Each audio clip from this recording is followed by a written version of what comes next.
Bendecido martes. Estamos estudiando la lección número 2 de este segundo trimestre del año 2024 y el tema que nos corresponde para esta semana se titula Amor o egoísmo. Esa es la cuestión. Y para este día martes 9 de abril nos corresponde el tema Fieles en la persecución. Inclinemos nuestros rostros para orar. Padre bendito que estás en el cielo, te damos gracias porque en tu infinita misericordia tú siempre has proveído para tus hijos. Y el predicar el evangelio en los tiempos del fin es una prioridad en la cual tú has prometido, Señor, que el Espíritu Santo nos dará poder, valentía y espíritu de obediencia para poder cumplir con tu misión. Te agradecemos infinitamente, Padre bendito, en Cristo Jesús. Amén. Fíjense que el estudio de este día comienza contándonos acerca de la iglesia primitiva. La iglesia primitiva es la que se formó posterior a la muerte y ascensión de Cristo, en el cual los 11 apóstoles fueron los que originaron esto. Ellos estaban orando en el aposento alto y recibieron el Espíritu Santo. Y a partir de ahí empezaron a predicar el Evangelio, pero no solo a predicar el Evangelio en una forma generalizada, sino que a ser discípulos. Discípulos es aquel que es el aprendiz, el practicante, que después va a ir a discipular a otros más, también acerca del Evangelio eterno. Y tenemos varios ejemplos que nos da aquí la palabra. En Hechos 2:41, por ejemplo, dice: así que los que recibieron su palabra fueron bautizados y se añadieron aquel día como 3,000 personas. Hechos 4:4 nos dice: pero muchos de los que habían oído la palabra creyeron, y el número de los varones era como de 5,000. Cuando aquí dice el número de los varones, no está mencionando mujeres y niños, o sea que esto puede ser que se duplique, se triplique o cuadriplique de acuerdo a la cantidad de personas por familia. Hechos también nos dice en el 4:21, cuando hubieron orado, el lugar que estaban congregados tembló y todos fueron llenos del Espíritu Santo y hablaban con denuedo la palabra de Dios. Qué maravilloso esto. Estaban empezando algo grande, algo por lo que el Señor vino a este mundo, que era que ese evangelio que se había perdido, que se había olvidado, que se había tergiversado, Él lo vino a poner otra vez en su lugar. Y a partir de ahí, Él envió a estos discípulos a hacer la gran comisión, a capacitar a más gente y que más gente y que más gente. Y la iglesia primitiva crecía de esta forma. Qué maravilloso fuera que nosotros, todos los de la iglesia, fuéramos discípulos y pudiéramos salir y predicar el evangelio. Y si la iglesia tiene 200 miembros y cada uno le predica a otro, nos duplicaríamos a 400, a 800, a 1,600 y así, etcétera, etcétera. Pero no crean que todo fue fácil para ellos, así como tampoco lo es para nosotros. Dice aquí que los creyentes fieles estaban totalmente comprometidos con Cristo y llenos de su palabra proclamaban con poder. Pero ellos sufrieron encarcelamientos, torturas y persecuciones. Fíjense que aquí Hechos 8:1 nos dice: y Saulo consentía en su muerte. Saulo perseguía a los cristianos y los mataban. Y él era de los principales que consentía en la muerte de los cristianos. Y también, en este caso que se describe aquí, la muerte de Esteban, consentía en la muerte de Esteban. En aquel día hubo una gran persecución contra la iglesia que estaba en Jerusalén y todos fueron esparcidos por las tierras de Judea, Samaria, salvo los apóstoles. ¿A qué se refiere aquí? Los apóstoles, los 11 apóstoles que habían quedado, comenzaron a predicar el evangelio. Se multiplicaron de forma exponencial maravillosamente. Pero el Señor les había dicho, primero en Jerusalén, luego en Judea, en Samaria y hasta lo último de la tierra. Y en este momento ellos se habían quedado como muy contentos de toda esa gente que se había convertido en Jerusalén. Y estaban como un poquito cómodos. Todo lo que sucede a los hijos de Dios es para bien. Y el Señor aquí les hace un llamado. Miren, aquí tienen que ir a otros lados, tienen que ir a otros lados. Y la forma más efectiva como ellos se esparcieron fue la persecución. Cuando empezaron a perseguirlos, todos se fueron para otros lugares. Y en esos otros lugares comenzaron a predicar. Y así es como el evangelio se ha ido predicando por todo el planeta Tierra. Y ahora somos millones de cristianos, millones de protestantes. Pero siempre ha habido persecución, siempre ha habido muerte, siempre ha habido encarcelamiento. Y si no, pues les sugiero que leamos un libro precioso que se llama El conflicto de los siglos, capítulos 1 y 2, que nos puede dar un panorama de esto. Y en ese libro también habla de mártires que sacrificaron su vida por predicar el evangelio. Por ejemplo, Juan Hus fue uno de ellos y otros más. Pero cuando uno cree en Jesucristo, en la redención, en la salvación y en la vida eterna que Él nos ofrece, la muerte terrenal pasa a segundo plano, porque nuestra mirada está fija, es en la vida eterna. Y esa es por la que luchamos todos los cristianos, porque de todas formas sabemos todos que vamos a morir, pero lo que no queremos es la segunda muerte. ¿Cuál es esta segunda muerte?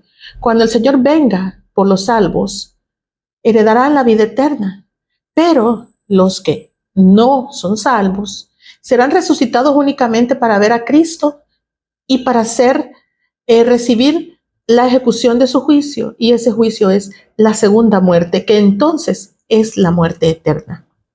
Por eso es que no debemos fijar nuestra vista en este paso temporal que tenemos por esta tierra. Nuestra vista debe estar puesta en la vida eterna. A Satanás no le gusta esto. Satanás se enoja y por eso quiere convencernos de lo contrario. Satanás dice, no, si ya no hay otra vida, solo esta vida, ya no hay otra. Disfrútala, gózala. Te lo mereces. Tú eres una buena persona. Tú has trabajado mucho en esta vida. Te mereces esto y más. Ese es el pensar que el enemigo quiere meternos en nuestra mente. Pero la superstición pagana se derrumba ante el poder de Cristo resucitado. El evangelio triunfó en ese entonces y triunfará contra todo pronóstico. Entonces, los discípulos ya no se escondieron en el aposento alto. El miedo se dispersó como una sombra que se desvanece y se soltaron a predicar el evangelio. Por eso es que la iglesia primitiva creció de esa forma tan sorprendente. ¿Por qué no crecen nuestras iglesias ahora de la misma forma? Tenemos que convertirnos en discípulos. Tenemos que ser fieles cristianos a la comisión que el Señor nos ha encomendado. Todos los miembros deberíamos de salir a predicar el evangelio eterno. Colosenses 1:23 nos dice, si en verdad permanecieseis fundados y firmes en la fe y sin moveros de la esperanza del evangelio que habéis oído, el cual se predica en toda la creación que está debajo del cielo, del cual yo, Pablo, fui hecho ministro. Miren, aquí ya va un poco más adelante, es una carta escrita por Pablo. Aquí ya Pablo ya no perseguía a los cristianos, porque Pablo tuvo un encuentro personal con Cristo, en el cual iba camino a Damasco a perseguir a más cristianos. Pero el Señor lo cega y lo bota del caballo y habla directamente con él y le dice, Saulo, Saulo, ¿por qué me persigues? Duro te es dar coces contra el aguijón. Y le dice, ¿quién eres tú? Yo soy ese Dios a quien tú persigues. Bueno, conocemos la historia, sabemos que él llega ciego a un lugar y después llega un personaje llamado Ananías que le devuelve la vista, que le dice el Señor. Ananías le tenía temor a Pablo, porque Pablo, en ese entonces Saulo, mataba a los cristianos, pero como él recibe una orden directa del Señor, lo aceptan, se bautiza y se convierte en apóstol de Jesucristo. Y así es como él se describe en su carta, yo apóstol de Jesucristo.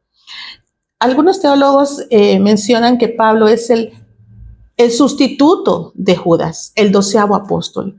Acuérdense que cuando Judas quedó fuera de los 12 apóstoles, ellos echaron suertes, pero el mensaje del Señor, Él fue el que llamó a los apóstoles y no dependía de una suerte de humanos. Eso es lo que yo comprendo, lo que yo entiendo, y es Él directamente quien llama a ese apóstol, Pablo, para que predique a los gentiles.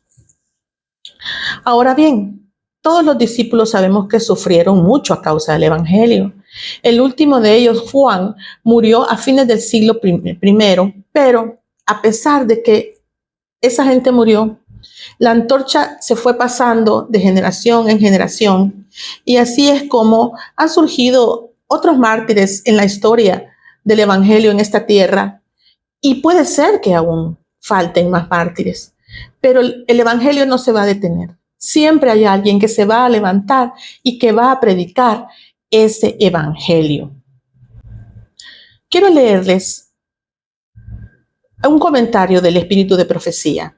Dice: la persecución que sobrevino a la iglesia de Jerusalén dio gran impulso a la obra del evangelio. Es otro aspecto que se me había quedado mencionarles, y es que cuando hay crisis, cuando hay necesidad, cuando hay problemas, la gente está más abierta a recibir el evangelio. Cuando estamos tranquilos, cuando no nos falta nada, cuando todo está bien, la gente no quiere hablar del Señor, no quiere recibir ese mensaje porque no necesito, estoy bien, así tal cual, soy bendecida, ¿para qué más? Etcétera, etcétera. Pero cuando hay crisis, por ejemplo, en este país, durante la guerra civil que tuvimos hace muchos años, en la década de los 70, 80, mucha gente se convirtió al evangelio. Y era por esa necesidad de paz, por esa necesidad de tener la convivencia con la familia que tenía que desmembrarse porque los papás se iban a pelear, los hijos se quedaban en orfelinatos, el que era militar tenía que irse también a defender, etcétera, etcétera, tantas cosas. Pero cuando hay crisis, cuando hay persecución, cuando hay problemas, es cuando más cuando hay enfermedades, es cuando la gente está más abierta a recibir el evangelio. Y en esos momentos son cuando las iglesias crecen más.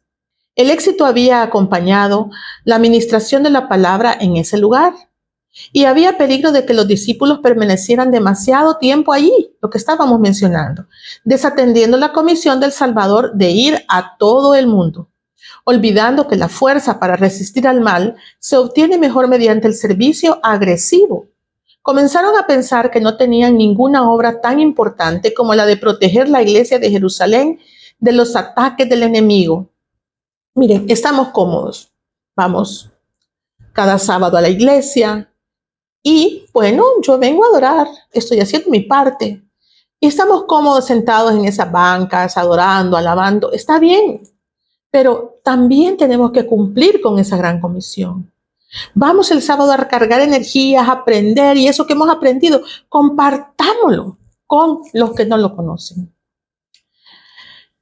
Dice aquí, en vez de enseñar a los nuevos conversos a llevar el evangelio a aquellos que no lo habían oído, corrían el peligro de adoptar una actitud que indujera a todos a sentirse satisfechos con lo que habían realizado. Para dispersar a sus representantes donde pudieran trabajar para otros, Dios permitió que fueran perseguidos.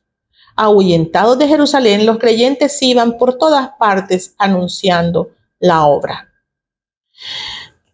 Queremos esperar tener problemas, queremos esperar que nos persigan para salir a hacer la comisión que Dios nos ha mandado.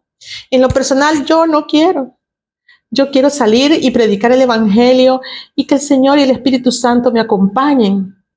Así como dicen, yo rapidito ahí voy, porque un pastor mencionaba de que habían varias formas de llegar al Señor. Una era por voluntad propia, la otra era en la ambulancia y la otra podría ser fatal. Entonces yo, miren, rapidito entiendo, Señor, aquí voy y aquí estoy tratando de compartir el evangelio con todo aquel que quiera escucharlo. Si los santos del Antiguo Testamento dieron tan brillante testimonio de lealtad, ¿No deberán aquellos sobre quienes resplandece la luz acumulada durante siglos dar un testimonio aún más señalado con respecto al poder de la verdad? La gloria de las profecías derrama su luz sobre nuestra senda. Los símbolos se encontraron con la realidad en la muerte del Hijo de Dios. Cristo resucitó de los muertos y proclamó sobre el sepulcro abierto: yo soy la resurrección y la vida. Juan 11:25. Envió su Espíritu al mundo para recordarnos todas las cosas y por un milagro de su poder preservó su palabra escrita a través de los siglos. No dudemos en la palabra de Dios. El Señor ha protegido su palabra a través de los siglos y es que Él fue el quien la inspiró y es a través de la cual nos habla. No dudemos de la palabra del Señor porque es fiel y verdadera. Los reformadores, cuya protesta nos dio el nombre de protestantes, consideraron que Dios los había llamado a dar al mundo la luz del Evangelio y en su esfuerzo por hacerlo estaban listos para sacrificar sus bienes, su libertad y aún la misma vida. Frente a la persecución y la muerte, el Evangelio se proclamó lejos y cerca. La palabra de Dios fue comunicada al pueblo y todas las clases, humildes y encumbrados, ricos y pobres, sabios e ignorantes, la estudiaron con avidez por su cuenta. Somos nosotros en este último conflicto de la gran controversia tan fieles a nuestro cometido como lo fueron al suyo los primeros reformadores. Hermanos, mi oración es para que el Señor nos dé el Espíritu Santo y a través de Él ese poder para llevar su evangelio, para tener esa valentía de cumplir esta gran comisión. No es fácil, no será fácil, pero nuestra mirada debe estar puesta en la vida eterna que Jesucristo ha prometido para todos aquellos que lo aceptemos. Bendecido martes.